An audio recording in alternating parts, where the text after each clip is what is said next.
In today's video, I'm going to teach you how to use Superscript and Subscript in Google Docs. If you've ever needed to format text in a document to include scientific notation, formulas, or footnotes, knowing how to use Superscript and Subscript is essential. Let's dive into the steps, making sure you feel confident by the end of this tutorial. First, we'll need to access Google Docs. Open your preferred web browser and type Google Docs into the search bar. When the search results appear, click on Google Docs. You'll be directed to the main Google Docs page where you can see all of your existing documents. If you don't have any documents yet, don't worry. You can easily create a new one by clicking on the plus icon.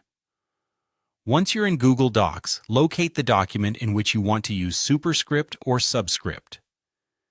If you're starting from scratch, simply click to open a new document. With your document open, navigate to the specific text in the document where you'd like to apply the superscript or subscript. Selecting the text is simple. Click and drag your mouse over the words you want to include. Alternatively, you can place your cursor right before the text you plan to format. Next, head to the top of your Google Docs page and click on Format in the menu bar. This will open a drop-down menu with various formatting options. From this list, you'll want to hover over Text to reveal additional options. Here, you will see both Superscript and Subscript as options. If you want to make your text appear smaller and raised above the rest of your text line, click on Superscript.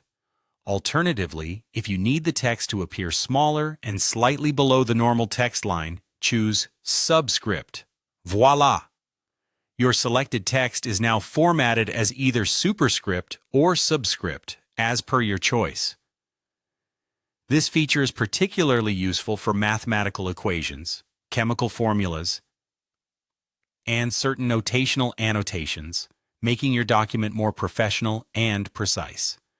Just in case you need to revert back to regular text, you can follow the exact same steps and simply click the option again to toggle off the superscript or subscript effect. Having mastered this technique, you can now present information in a more scholarly manner, or clarify detailed notes with ease. And there you have it.